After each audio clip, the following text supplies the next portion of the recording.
Good morning, good afternoon, good evening. कैसे हैं आप सभी? होप सो कि आप सभी होंगे जोरदार। सीए इंटर सेकेंड ग्रुप का पहला पेपर हमें दे रखा है कॉस्ट एंड मैनेजमेंट अकाउंटिंग। आज हम इस सब्जेक्ट का एग्जाम ओरिएंटेड बैच स्टार्ट करेंगे। ये जो बैच है ये सितंबर 24 अटेम्प्ट के स्टूडेंट्स के लिए। सितंबर 24 अगर आपका अटेम्प्ट है, बिल्कुल आप इस क्लास का यूज कर सकते हैं। आज हम डिस्कस करने वाले हैं इस सब्जेक्ट के सिलेबस को, कौन कौन से चैप्टर दे रखे हैं, कितने चैप्टर दे रखे हैं, हम उसको डिस्कस करने वाले हैं।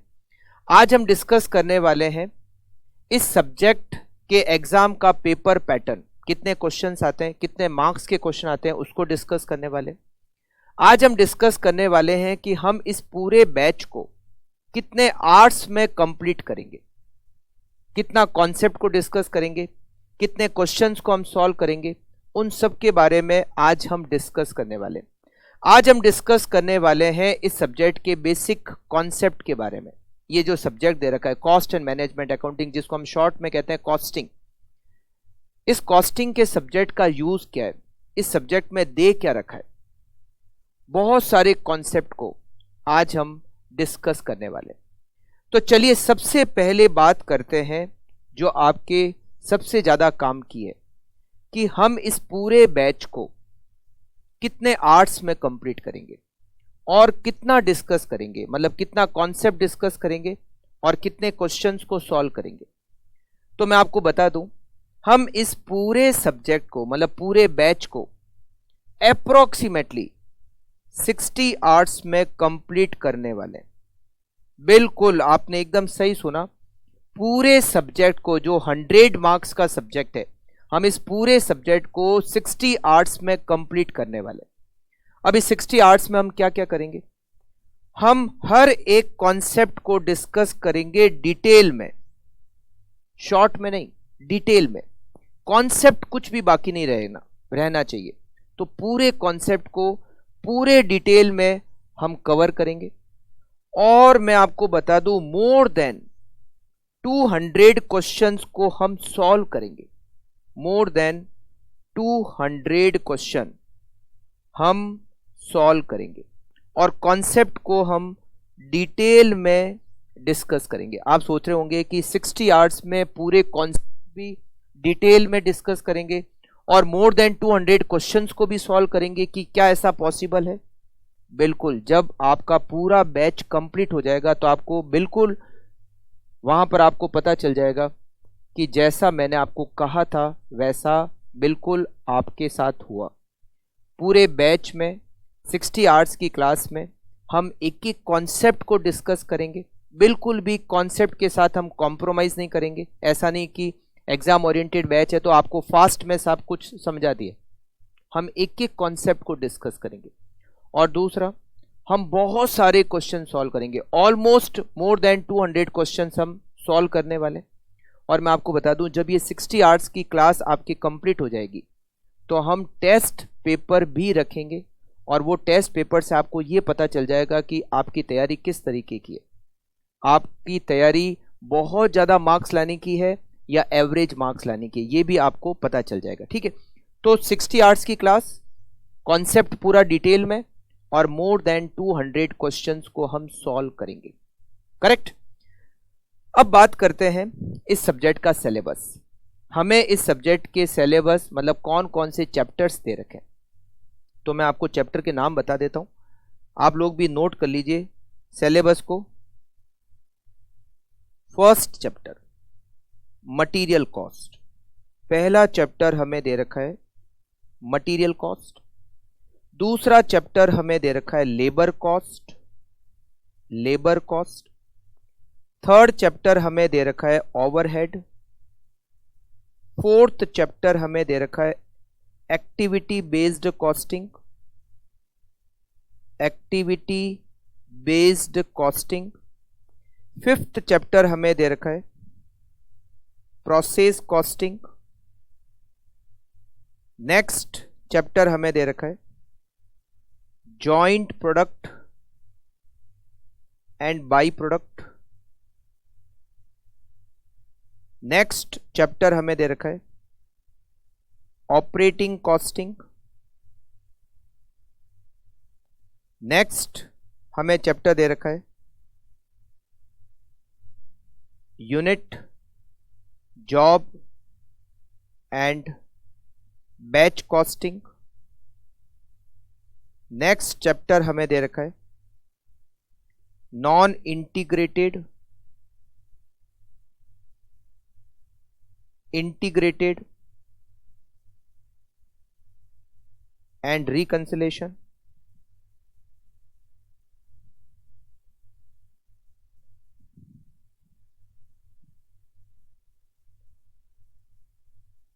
नेक्स्ट चैप्टर हमें दे रखा है बजटरी कंट्रोल।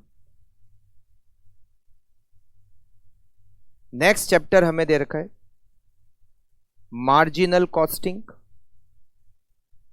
और लास्ट प्रैक्टिकल चैप्टर हमें दे रखा है स्टैंडर्ड कॉस्टिंग। उसके बाद में नंबर आता है थियरी का। जो पूरी कॉस्टिंग की थियरी है वो हम सबसे लास्ट में डिस्कस करने वाले, सारे चैप्टर की थियरी एक साथ, ठीक है। तो ये टोटल 13 जो चैप्टर्स दे रखे हैं हमारे सिलेबस में, हम इस पूरे सिलेबस को 60 आवर्स में कंप्लीट करेंगे। और उसके बाद हमें जो टेस्ट है वो उसके बाद में आपको और टेस्ट देने हैं, तो अपनी तैयारी जो है वो पूरी तरीके से कंप्लीट हो जाएगी, ठीक है। तो मटेरियल चैप्टर से स्टार्ट करेंगे और एंड करेंगे थियरी पे जाके, एंड करेंगे थियरी पे जाके, ठीक है। तो material, labour, overhead, activity based costing, process costing, बहुत सारे चैप्टर हैं। सिलेबस के बाद में डिस्कस करते हैं इसका जो एग्जाम पेपर आता है उसका पैटर्न कैसा है, एग्जाम पेपर का पैटर्न कैसा है। तो मैं आपको बता दूं, टोटल 100 मार्क्स का ये पेपर है और उस 100 मार्क्स के पेपर में 30 मार्क्स के क्वेश्चन जो है वो एमसीक्यू के होते हैं और जो सब्जेक्टिव पेपर आता है वो ऑलमोस्ट 70 मार्क्स का आता है।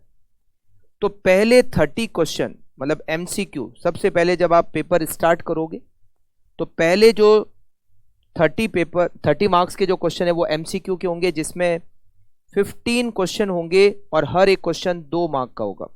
तो ये तो हो गया आपके एमसीक्यू के क्वेश्चंस। उसके बाद में जो क्वेश्चंस होते हैं, जो सब्जेक्टिव पेपर बनता है, उसमें टोटल आपको जो क्वेश्चन दिए हुए होते हैं वो 6 क्वेश्चन दिए हुए होते हैं। हर एक क्वेश्चन 14 मार्क्स का होता है। 14 मार्क्स का पहला क्वेश्चन, 14 मार्क्स का दूसरा क्वेश्चन, 14 मार्क्स का तीसरा क्वेश्चन, 14 मार्क्स का चौथा क्वेश्चन, 14 मार्क्स का 5th क्वेश्चन और 14 मार्क्स का 6 नंबर क्वेश्चन। तो ये 6 क्वेश्चन होते हैं 14 मार्क्स के। इन 6 क्वेश्चन में से आपको अटेम्प्ट करने होते हैं एनी 5, कोई भी 5 आपको अटेम्प्ट करने होते हैं। तो 14 × 5 70 मार्क्स और 30 मार्क्स का आपका हो गया एमसीक्यू। तो ये आपका 100 मार्क्स का पेपर हो गया। अच्छा, ये जो क्वेश्चन आते हैं जैसे 14 मार्क्स का क्वेश्चन, तो इसमें 14 मार्क्स का जनरली एक क्वेश्चन नहीं होता। 14 मार्क्स में 2 क्वेश्चन होते हैं, मतलब 7 मार्क 7 मार्क, ऐसे 2 क्वेश्चन, 7 7 2 क्वेश्चन, 7 7 3 क्वेश्चन, 7 7 चौथा क्वेश्चन, 7 7 लास्ट क्वेश्चन। अच्छा, ये जो लास्ट क्वेश्चन आता है ये प्योरली थियरी का क्वेश्चन होता है, मतलब एक क्वेश्चन पूरा का पूरा थियरी का होता है। अच्छा, जरूरी नहीं कि पहला क्वेश्चन जो दे 14 मार्क्स का वो 7 7 मार्क के 2 क्वेश्चन है, ऐसा जरूरी नहीं, टोटल 14 करना है। ऐसा भी कर सकते हैं कि 8 और 6 ऐसा भी किया जा सकता है, 10 और 4 ऐसा भी किया जा सकता है, या ऐसा भी कर सकते हैं कि 5 5 और 4, एक 5 मार्क का, दूसरा 5 मार्क का और तीसरा 4 मार्क का, मतलब उनको टोटल 14 करनी है। अब 14 का बाइफर्केशन कैसे भी किया जा सकता है, 10 और 4 किया जा सकता है, 7 7 किया जा सकता है, 8 6 किया जा सकता है, या 5 5 4 ऐसे भी किया जा सकता है। ये क्लासिफिकेशन कैसा भी किया जा सकता है, जनरली ऐसा होता है। पास्ट एग्जाम को अगर देखें तो ये क्वेश्चन प्योरली थियरी का आता है, सबसे लास्ट वाला, जो कि आप ऑप्शन में छोड़ सकते हो। ये जो बीच के क्वेश्चन है 1 to 5, 1 से लगाकर 5 तक, इसमें भी कुछ थियरी के पॉइंट आ सकते हैं। जैसे मान लो उन्होंने जो चौथा क्वेश्चन दिया 14 मार्क्स का, इसमें ऐसा भी किया जा सकता है कि 10 मार्क्स का प्रैक्टिकल दे दिया और 4 मार्क का थियरी का क्वेश्चन दे दिया, ऐसा भी किया जा सकता है। ऐसा भी हो सकता है कि जो 5th क्वेश्चन है 14 मार्क्स का, इसमें आपको 5 मार्क का प्रैक्टिकल, 6 मार्क का प्रैक्टिकल और 3 मार्क का थियरी का क्वेश्चन, मतलब थियरी का क्वेश्चन बीच में भी आ सकता है। अच्छा, एमसीक्यू में भी हो सकता है कि 3-4 क्वेश्चन प्योरली थियरी के। तो अगर मैं थियरी का वेटेज देखूं, अगर मैं लास्ट क्वेश्चन को ऑप्शन में छोड़ देता हूं, सबसे लास्ट क्वेश्चन को ऑप्शन में छोड़ देता हूं, क्योंकि मुझे 6 में से 5 करने हैं, तो मैं लास्ट क्वेश्चन थियरी वाला ऑप्शन में छोड़ सकता हूं, ठीक है। तो फिर भी अगर मैं लास्ट क्वेश्चन थियरी का भी ऑप्शन में छोड़ दूं, फिर भी हो सकता है कि मुझे 10 से 15 नंबर के क्वेश्चन, आप अप्रोक्सीमेटली 15 नंबर के क्वेश्चन देख सकते हो, करीब करीब 15 नंबर के क्वेश्चन आपको थियरी में फिर भी अटेंड करने पड़ सकते हैं। और अगर आप लास्ट वाला क्वेश्चन नहीं ऑप्शन में छोड़ो, बीच में से कोई क्वेश्चन ऑप्शन में छोड़ दो, तो ये जो 14 मार्क्स है प्लस आप 14-15 मार्क्स और समझ लो, तो ऑलमोस्ट 25 से 30 नंबर के थियरी के क्वेश्चन आपको अटेंड करने पड़ सकते हैं। तो अगर मैं सबसे लास्ट चैप्टर, जैसे मैंने आपको कहा, इसमें थियरी डिस्कस करेंगे, तो ये भी कम इंपॉर्टेंट नहीं है, क्योंकि हो सकता है कि इतने सारे प्रैक्टिकल क्वेश्चन में से आपको कोई 1-2 क्वेश्चन नहीं आते हो, तो आपके पास फिर ऑप्शन में सबसे बेस्ट है कि आप थियरी के क्वेश्चन को अटेंड कर लो। तो थियरी का जो लास्ट चैप्टर है वो भी आपके लिए उतना ही इंपॉर्टेंट है जितने प्रैक्टिकल के चैप्टर्स हमारे लिए इंपॉर्टेंट है। हम थियरी को भी पूरी अच्छी तरीके से डिस्कस करेंगे, जिससे कि अगर आप थियरी का क्वेश्चन अटेंड आपको करना पड़ भी जाए तो भी आप उसमें अच्छे मार्क्स लेकर आ सको, ठीक है। तो ये आपका एग्जाम का पेपर पैटर्न जो मैंने आपको बताया। अब बात करते हैं कि ये जो सब्जेक्ट है कॉस्ट एंड मैनेजमेंट अकाउंटिंग, इसके बेसिक कॉन्सेप्ट के बारे में। ये सब्जेक्ट है क्या? कॉस्ट एंड मैनेजमेंट अकाउंटिंग, जिसको हम शॉर्ट में क्या कहते हैं? कॉस्टिंग। What is costing? ये जो सब्जेक्ट बेसिकली है क्या ये सब्जेक्ट? देखो, अगर मैं कॉस्टिंग को बहुत सिंपल लैंग्वेज में आपको बताऊं, व्हाट इज कॉस्टिंग, तो कॉस्टिंग का मतलब होता है calculation of cost. Calculation of cost.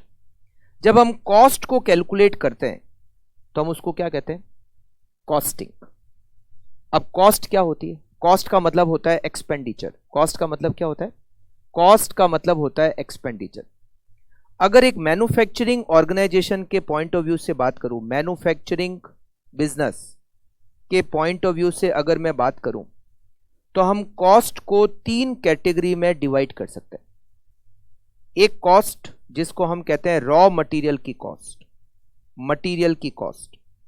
दूसरी कॉस्ट जिसको हम कहते हैं लेबर की कॉस्ट, या फिर आप इसको सिंपल लैंग्वेज में वेजेज भी कह सकते हो, राइट? लेबर की कॉस्ट। और मटेरियल की कॉस्ट और लेबर की कॉस्ट, ये 2 एक्सपेंडिचर को छोड़कर हमारे जितने भी एक्सपेंडिचर होते हैं हम उनको कह सकते हैं overhead. Other than material and labour, all expenses are called overhead. अच्छा, ये जो ओवरहेड होते हैं इनको भी वापस हम 3 कैटेगरी में डिवाइड करते हैं। एक होता है फैक्ट्री ओवरहेड, दूसरे होते हैं एडमिनिस्ट्रेटिव ओवरहेड, और तीसरे होते हैं selling and distribution overhead. Third number पे सेलिंग एंड डिस्ट्रीब्यूशन ओवरहेड। अब ये फैक्ट्री ओवरहेड क्या होते हैं, एडमिनिस्ट्रेटिव ओवरहेड क्या होते हैं, सेलिंग एंड डिस्ट्रीब्यूशन ओवरहेड क्या होते हैं? देखिए, मैन्युफैक्चरिंग ऑर्गेनाइजेशन की अगर मैं बात करूं, तो मैन्युफैक्चरिंग ऑर्गेनाइजेशन में एक जगह होती है जिसको हम कहते हैं फैक्ट्री, एक जगह होती है जिसको हम कहते हैं ऑफिस, और एक जगह होती है जिसको हम कहते हैं वेयरहाउस। फैक्ट्री कौन सी जगह होती है? फैक्ट्री वो जगह होती है जहां पर मशीन होती है, जहां पर मशीनरी होती है, जहां पर लेबर होती है, और लेबर क्या करती है? With the help of machine raw material को फिनिश गुड्स में कन्वर्ट करती है। क्या करती है? रॉ मटेरियल को फिनिश गुड्स में कन्वर्ट करती है, ठीक है। ये जो फैक्ट्री है, इस जगह के जितने भी खर्चे, यहां के जो भी खर्चे हैं मटेरियल और लेबर कॉस्ट को छोड़कर, जो भी खर्चे हैं हम उसको फैक्ट्री ओवरहेड कहते हैं, राइट? एक जगह होती है ऑफिस। ऑफिस कौन सी जगह होती है? जहां से पूरे बिजनेस को मैनेज किया जाता है, जहां से पूरे बिजनेस का एडमिनिस्ट्रेशन किया जाता है। यहां के जो भी खर्चे हैं, ऑफिस के जो भी खर्चे हैं, हम उसको कहते हैं एडमिनिस्ट्रेटिव ओवरहेड, यानी कि ऑफिस ओवरहेड।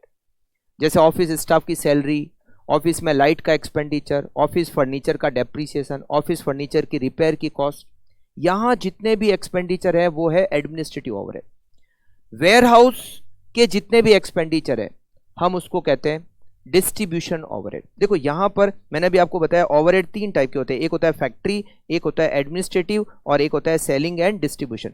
फैक्ट्री ओवरहेड आपको समझ में आ गया, जो भी फैक्ट्री के खर्चे हैं, मटेरियल की कॉस्ट और लेबर की कॉस्ट को छोड़कर, मतलब प्रोडक्शन से रिलेटेड जो भी खर्चा है, मैन्युफैक्चरिंग से रिलेटेड जो भी खर्चा है, मटीरियल और लेबर की कॉस्ट को छोड़कर हम उन सारे खर्चे को क्या कहते हैं? हम उन सारे एक्सपेंडिचर को फैक्ट्री ओवरहेड कहते हैं।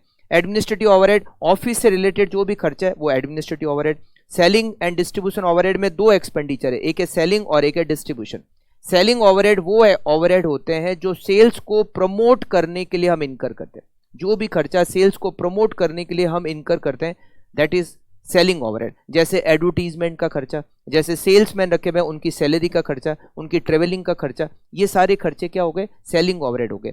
डिस्ट्रीब्यूशन ओवरहेड का मतलब है वो सारे खर्चे जो गुड्स को हमारी फैक्ट्री से कस्टमर तक पहुंचाने का जो भी खर्चा होता है हम उसको डिस्ट्रीब्यूशन ओवरहेड कहते हैं। अच्छा, फैक्ट्री में रॉ मटेरियल को फिनिश गुड्स में कन्वर्ट किया जाता है और रॉ मटेरियल को फिनिश गुड्स में कन्वर्ट करने के बाद हम उस फिनिश गुड्स को कहां ले जाकर रखते हैं? वेयर हाउस में ले जाके रख देते हैं। वेयर हाउस वो जगह है जहां पर फिनिश गुड्स का स्टोरेज किया जाता है और वहां से कस्टमर को गुड्स सेल किया जाता है। वेयर हाउस के जितने भी खर्चे हैं वो सारे के सारे डिस्ट्रीब्यूशन ओवरहेड में इंक्लूड होते हैं। तो ये जो सेलिंग ओवरहेड है, सेलिंग ओवरहेड का मतलब सेल्स को प्रमोट करने का ओवरहेड, और डिस्ट्रीब्यूशन ओवरहेड का मतलब है गुड्स को कस्टमर तक पहुंचाने का खर्चा, और वेयर हाउस का जितना भी खर्चा होता है उसको भी हम क्या कहते हैं? डिस्ट्रीब्यूशन ओवरहेड कहते हैं। बट बहुत बार सेलिंग ओवरहेड और डिस्ट्रीब्यूशन ओवरहेड को डिफ्रेंशिएट करना हमारे लिए थोड़ा भारी पड़ता है, इसीलिए इनको हमने एक ही हेड में रखा है, सेलिंग एंड डिस्ट्रीब्यूशन ओवरहेड। तो हमने एक्सपेंडिचर को मतलब कॉस्ट को 3 कैटेगरी में डिवाइड किया है, मटेरियल कॉस्ट, लेबर कॉस्ट और ओवरहेड। मटेरियल कॉस्ट मतलब रॉ मटेरियल की कॉस्ट, लेबर की कॉस्ट मतलब वेजेज, और ओवरहेड का मतलब है other than material and labour all expenses are overhead, और जिसको हमने 3 कैटेगरी में डिवाइड किया है, फैक्ट्री, एडमिनिस्ट्रेटिव और सेलिंग एंड डिस्ट्रीब्यूशन ओवरहेड। ठीक है, तो आपको कॉस्ट के बारे में थोड़ा सा बेसिक समझ में आ गया। अब हम बात करते हैं कॉस्टिंग। कॉस्टिंग का मतलब होता है कॉस्ट को कैलकुलेट करना, कहां जरूरत पड़ती है, वाई वी कैलकुलेट कॉस्ट। अब बात करते हैं इस सब्जेक्ट के ऑब्जेक्टिव्स, ऑब्जेक्टिव्स ऑफ कॉस्टिंग। हम कॉस्ट को क्यों कैलकुलेट करते हैं? सबसे पहला रीजन होता है to ascertain selling price, to calculate selling price. Selling price को कैलकुलेट करने के लिए हम कॉस्ट को कैलकुलेट करते हैं। मतलब कैसे? फॉर एग्जाम्पल, मान लो आपकी कंपनी ये कैलकुलेटर बनाती है, इस कैलकुलेटर को बनाकर हम क्या करेंगे? मार्केट में सेल करेंगे। अब इस कैलकुलेटर को मार्केट में कितने पर सेल करना है? तो सबसे पहले आपको क्या पता करना पड़ेगा? सबसे पहले आपको यह पता करना पड़ेगा कि इस कैलकुलेटर की कॉस्ट क्या है, ये कैलकुलेटर कितने में बना है। मान लो इस कैलकुलेटर की कॉस्ट आती है 300 रुपए, फिर आप क्या करोगे? कॉस्ट में प्रॉफिट ऐड करोगे। Suppose your profit margin is 20% on cost, तो 300 इज कॉस्ट, 20% उसका होता है 60 rupees, it mean selling price is 360। But अगर आपने कॉस्ट कैलकुलेट ही नहीं की तो आप सेलिंग प्राइस कैसे कैलकुलेट करोगे? तो सेलिंग प्राइस को कैलकुलेट करने के लिए हमें कॉस्ट को कैलकुलेट करना होता है। ये इस सब्जेक्ट का मतलब ये जो कॉस्टिंग हम कर रहे हैं, ये जो सब्जेक्ट हमने स्टार्ट कर रहे हैं, इसका सबसे मेन ऑब्जेक्टिव सेलिंग प्राइस को कैलकुलेट करना। Second main objective to control cost, to control cost. हम कॉस्ट को कंट्रोल करने के लिए भी इस सब्जेक्ट को पढ़ रहे हैं। देखिए अभी मैंने आपको बताया कि हमने इस कैलकुलेटर की सेलिंग प्राइस क्या फिक्स की? 360 रुपीज। 360 कैसा है? कॉस्ट 300 रुपीज, उसमें प्रॉफिट ऐड किया और हमारी सेलिंग प्राइस आ गई 360 रुपीज। अगर हमारी कॉस्ट ही ज्यादा है, मान लो आप इस कैलकुलेटर को 360 में बेच रहे हो, आपका एक और कॉम्पिटिटर है, वो अपने कैलकुलेटर को सेम क्वालिटी का प्रोडक्ट, सेम फीचर्स का प्रोडक्ट मार्केट में 250 रुपए में मिल रहा है। आप कहोगे ये कैसे हो सकता है? जब मेरी कॉस्ट ही 300 है, तो मैं इसको 300 से कम पे कैसे बेचूं? लॉस करके तो मैं नहीं बेच सकता। इसका मतलब ये है कि जो 250 में बेच रहा है उसकी कॉस्ट ही बहुत कम है, तभी वो 250 में बेच रहा है। वो भी तो कुछ ना कुछ प्रॉफिट अर्न कर रहा होगा। तो हो सकता है कि उसकी कॉस्ट बहुत कम है, वो कॉस्ट कम होने की वजह से सेलिंग प्राइस भी कम चार्ज कर रहा है। अगर ऐसा है, अगर वो कैलकुलेटर क्वालिटी वाइज आपकी कैलकुलेटर के जैसा ही है और अगर उसकी सेलिंग प्राइस कम है, तो दिखती बात है आपका कैलकुलेटर मार्केट में नहीं बिकेगा। कैलकुलेटर मार्केट में किसका बिकेगा? जिसकी सेलिंग प्राइस रीजनेबल है। और रीजनेबल सेलिंग प्राइस कब होगी? जब आपकी कॉस्ट कंट्रोल में होगी। तो हमारी सब्जेक्ट का एक मेन ऑब्जेक्टिव ये भी है कि हमें कॉस्ट को कंट्रोल करना है। हमें कॉस्ट को कंट्रोल कैसे करें, कैसे कॉस्ट का एनालाइज करें, कैसे कॉस्ट को कंट्रोल करें, इसके लिए भी ये सब्जेक्ट हमें दे रखा है, कॉस्ट एंड मैनेजमेंट अकाउंटिंग। तो cost and management accounting subject का सेकंड ऑब्जेक्टिव जो है वो है कॉस्ट को कंट्रोल करना। तीसरा main objective, to ascertain profit of each activity.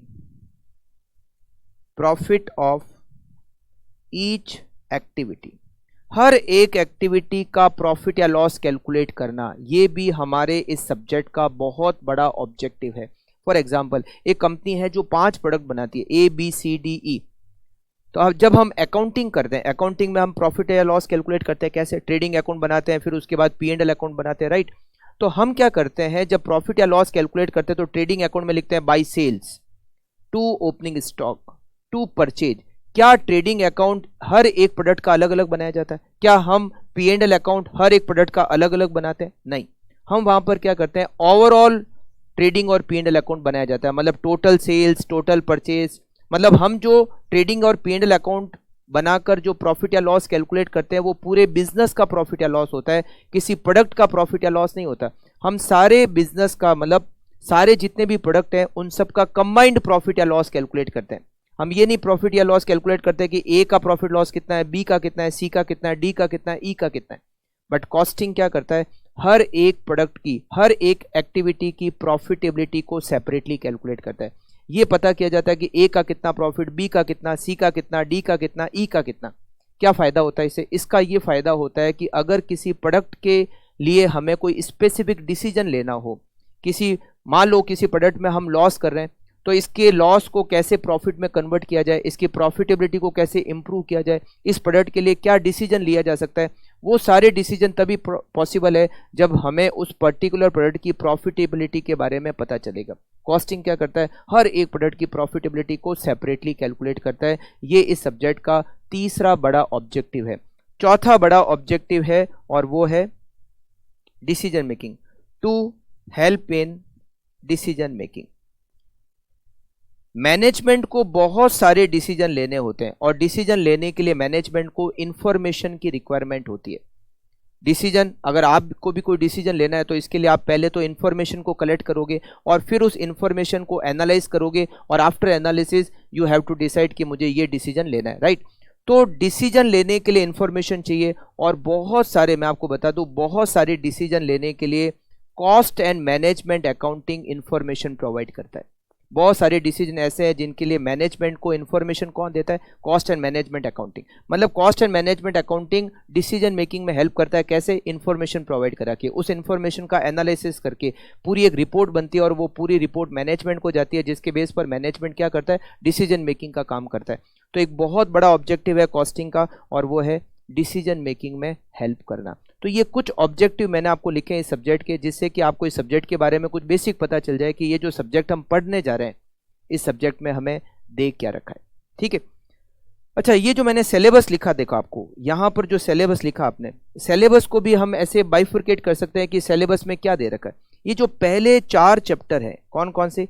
Material cost, labour cost, overhead और एक्टिविटी बेस्ड कॉस्टिंग। ये पहले जो 4 चैप्टर है ये कॉस्ट एलिमेंट के बारे में, किसके बारे में? कॉस्ट एलिमेंट के बारे में। कॉस्ट एलिमेंट, कॉस्ट एलिमेंट मैंने अभी आपको बताया, मटीरियल, लेबर, ओवरहेड, 3 एलिमेंट होते हैं। ये जो एक चैप्टर दिया हुआ है activity based costing, it is part of overhead chapter. मतलब ओवरहेड का एक और पार्ट है एक्टिविटी बेस्ड कॉस्टिंग। तो पहले जो 4 चैप्टर है, पहले ये जो 4 चैप्टर हमें दे रखे हैं, it is element of cost. ये कॉस्ट एलिमेंट के बारे में दे रखे हैं। फिर अगले जो आपको 4 चैप्टर दे रखे हैं, ये अगले जो 4 चैप्टर दे रखे हैं, 5th, 6th, 7th, 8th, it is method of costing. मतलब कॉस्ट को कैलकुलेट करना। कॉस्ट को कैलकुलेट करने के लिए हमारे पास बहुत सारे मेथड है, क्योंकि ऐसा पॉसिबल नहीं है कि कोई एक मेथड बनाया जाए और वो हर टाइप के बिजनेस के ऊपर एप्लीकेबल हो जाए। अलग अलग बिजनेस की अलग अलग सिचुएशन होती है, अलग अलग उसके सिचुएशन के हिसाब से अलग अलग मेथड बने हुए। तो ये जो अगले जो चार चैप्टर है, process costing, joint product and by product, operating costing, unit job, batch costing, ये सारे जो है चैप्टर दे रखे हैं, it is method of costing. Cost को कैसे कैलकुलेट करें उसके अलग अलग मेथड है और उसके लिए अलग अलग हमें चैप्टर दे रखे हैं। तो 4 चैप्टर कॉस्ट एलिमेंट, 4 चैप्टर हमें दे रखे हैं मेथड ऑफ कॉस्टिंग। फिर हमें एक चैप्टर दे रखा है non integrated, integrated and reconciliation, it is cost accounting. ये चैप्टर हमें क्या दे रखा है, कॉस्ट अकाउंटिंग के बारे में दे रखा है। कॉस्ट अकाउंटिंग का मतलब होता है जैसे हम फाइनेंशियल अकाउंटिंग करते हैं। फाइनेंशियल अकाउंटिंग कैसे करते हैं, हम इसके लिए जर्नल एंट्री करते हैं, लेजर अकाउंट बनाते हैं, ट्रायल बैलेंस बनाते हैं, लास्ट में जाके फाइनल अकाउंट बनाते हैं। सेम उसी तरीके से कॉस्ट अकाउंटिंग भी होती है। कॉस्ट अकाउंटिंग में भी जर्नल एंट्री होती है, लेजर अकाउंट बनता है, ट्रायल बैलेंस बनता है, बट थोड़ा सा जो तरीका है वो फाइनेंशियल अकाउंटिंग से थोड़ा अलग है। क्या अलग है वो तो हम इस चैप्टर में पढ़ेंगे। नॉन इंटीग्रेटेड, इंटीग्रेटेड और रिकंसिलिएशन, मतलब ये हमें दे रखा है कॉस्ट अकाउंटिंग। पहले 4 चैप्टर कॉस्ट, अगले 4 चैप्टर कॉस्टिंग के मेथड और अगला एक चैप्टर कॉस्ट अकाउंटिंग। इसके बाद में हमें 3 चैप्टर दे रखे हैं, बजटरी, स्टैंडर्ड और मार्जिनल। ये हमें दे रखे हैं बेसिकली मैनेजमेंट अकाउंटिंग। किसके दे रखे हैं, मैनेजमेंट अकाउंटिंग। हमारा सब्जेक्ट का पूरा नाम क्या है, कॉस्ट एंड मैनेजमेंट अकाउंटिंग। तो कॉस्ट एंड मैनेजमेंट अकाउंटिंग मतलब कॉस्ट अकाउंटिंग और मैनेजमेंट अकाउंटिंग, ये दो से मिलकर हमारा सब्जेक्ट बना है। तो पहले जो 9 चैप्टर है वो तो है कॉस्ट अकाउंटिंग के, और लास्ट के जो 3 चैप्टर है, चैप्टर नंबर 10th, 11th और 12th, बजटरी, मार्जिनल और स्टैंडर्ड, ये है मैनेजमेंट अकाउंटिंग के चैप्टर। मैनेजमेंट अकाउंटिंग के 3 चैप्टर है। मैनेजमेंट अकाउंटिंग क्या होती है और ये क्या चैप्टर दे रखे हैं, ये हम उसमें जब हम डिस्कस करेंगे, कॉस्ट अकाउंटिंग खत्म करके जब हम मैनेजमेंट अकाउंटिंग पे आएंगे तो इसको डिस्कस करेंगे, ठीक है। और फिर हमें दे रखी है सारे चैप्टर की थियरी का एक चैप्टर, ठीक है। तो आप कोर्स को अच्छी तरह से समझ गए। पहले 4 चैप्टर कॉस्ट, अगले 4 चैप्टर कॉस्टिंग, अगला एक चैप्टर कॉस्ट अकाउंटिंग, और अगले जो 3 चैप्टर है, लास्ट के जो 3 चैप्टर है वो दे रखे हैं मैनेजमेंट अकाउंटिंग के चैप्टर, ठीक है। अगर मैं मार्क्स वाइज देखूं तो ये जो लास्ट के 3 चैप्टर है, बजटरी, मार्जिनल, स्टैंडर्ड, ये करीब करीब आपके 35 मार्क्स के क्वेश्चन आते हैं। मतलब अप्रॉक्सीमेटली हम कह सकते हैं कि 35 नंबर के आसपास के क्वेश्चन इन 3 चैप्टर में से आते हैं। जो पहले वाले जो 4 चैप्टर है ये करीब करीब 30 मार्क्स के क्वेश्चन को कवर करते हैं, 30 नंबर के क्वेश्चन। ये जो बीच वाले जो चैप्टर है, मेथड ऑफ कॉस्टिंग और ये नॉन इंटीग्रेटेड, ये जो बीच वाले 5 चैप्टर है, ये बाकी के आपके जो 35 मार्क्स है कवर करते हैं। मतलब पहले 4 चैप्टर आप 30 मार्क्स के मान सकते हो, उसके बाद में अगले जो 5 चैप्टर है वो आप 35 मार्क्स के मान सकते हो, और लास्ट के जो 3 चैप्टर है वो भी आप 35 मार्क्स के मान सकते हो। इस तरीके से एक मैंने आपको एक रफ आइडिया दिया। एग्जैक्टली जरूरी नहीं है कि हमेशा ऐसा ही हो, इंस्टीट्यूट के ऊपर है। इंस्टीट्यूट हो सकती है कि लास्ट के 3 चैप्टर में से क्वेश्चन ही नहीं दे, या 4 चैप्टर में से क्वेश्चन ही नहीं दे। मैं आपको एक जनरल ट्रेंड के बारे में बता रहा हूँ कि अप्रोक्सीमेटली इस तरीके से पेपर होता है कि मार्क्स का इस तरह से डिस्ट्रीब्यूशन हो सकता है, ठीक है। तो ये आपको मैंने बताया कुछ बेसिक कॉन्सेप्ट के बारे में कि कॉस्टिंग है क्या, ये जो सब्जेक्ट क्या है, कॉस्ट क्या है, और इस सब्जेक्ट का क्या ऑब्जेक्टिव है। तो यहां पर आज की हम क्लास को यहीं पर एंड करते हैं। स्टार्ट करेंगे चैप्टर मटेरियल से नेक्स्ट क्लास में, और मैंने आपको जैसे बताया कि हर एक कॉन्सेप्ट को हम डिटेल में डिस्कस करने वाले और बहुत सारे क्वेश्चंस आपको सॉल्व कराएंगे।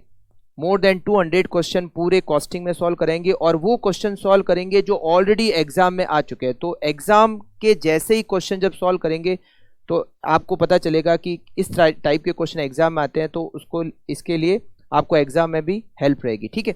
अच्छा, जो भी हम पढ़ेंगे उसके जो नोट्स है वो आपको मिल गए होंगे या मिलने वाले होंगे। हम सारे क्वेश्चन जो आपको मैंने नोट्स दिए हैं उसी में से सॉल्व करने वाले, ठीक है। आप उसके अलावा और क्या कर सकते हो, अगर आपने ये बहुत जल्दी कंप्लीट कर लिया तो आप एक और काम कर सकते हो कि जो आपके स्टडी मॉड्यूल में क्वेश्चन है, जो स्टडी मॉड्यूल में क्वेश्चन दे रखे हैं वो और आप सॉल्व करके देख सकते हो। वैसे जैसे 200 क्वेश्चन सॉल्व करेंगे हम, तो 200 क्वेश्चन जब सॉल्व करेंगे तो स्टडी मॉड्यूल के आधे से ज़्यादा क्वेश्चन तो ऑटोमेटिकली उसमें इंक्लूड हो ही गए। बट अगर थोड़े बहुत कुछ क्वेश्चन बच जाते हैं तो वो आप स्टडी मॉड्यूल से और सॉल्व कर सकते हो। तो इसके अलावा आप और क्या कर सकते हो, अगर टाइम मिलता है तो आप स्टडी मॉड्यूल के क्वेश्चन सॉल्व कर सकते हो। ठीक है, तो मिलते हैं नेक्स्ट क्लास में और हम चैप्टर स्टार्ट करेंगे मटेरियल।